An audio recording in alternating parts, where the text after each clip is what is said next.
Pemirsa, akhir-akhir ini pengungkapan kasus korupsi semakin marak diberitakan di media massa.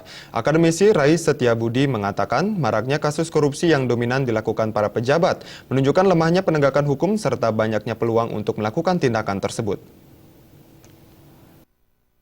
Sifat manusia yang ingin bebas ditambah lagi memiliki banyak uang merupakan salah satu faktor pendorong munculnya keinginan untuk korupsi, ditambah adanya kesempatan untuk memuluskan niat itu.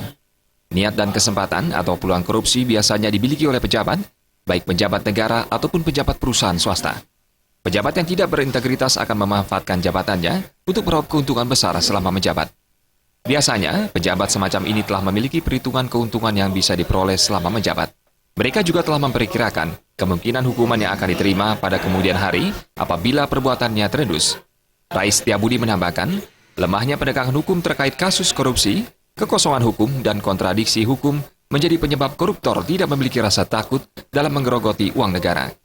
Ada niat untuk mendapatkan sesuatu dengan jalan yang mudah. Nah, niat ini melekat selalu dalam dirinya. Kemudian kalau dia punya kesempatan maka niat itu dijalankan supaya kesempatan tidak berlalu begitu saja. Nah, terkait dengan masalah korupsi ini, biasanya yang korupsi itu kan mereka yang punya kesempatan. Dalam hal ini para pejabat. Nah, pejabat itu kan ada kesempatan-kesempatan untuk itu. Nah, pejabat yang tidak berintegritas, yang punya niat, dia akan menggunakan kesempatan itu. Apalagi lingkungannya sudah seperti sekarang ini, korupsi itu sudah merupakan hal yang biasa. Kadang-kadang ada pejabat yang tidak menggunakan kesempatan itu dianggap bodoh gitu. Jadi cepat sekali terpengaruh begitu.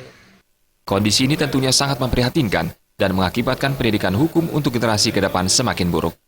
Terlebih lagi, banyak diberitakan bila pejabat harus berurusan dengan penegak hukum setelah masa jabatan berakhir karena korupsi. Kedepan perlu ada ketegasan terhadap berbagai kasus-kasus korupsi, sehingga bisa menimbulkan efek jera terhadap para pelakunya. Pratnya Paramita dan Alit Setiawan, Bali TV.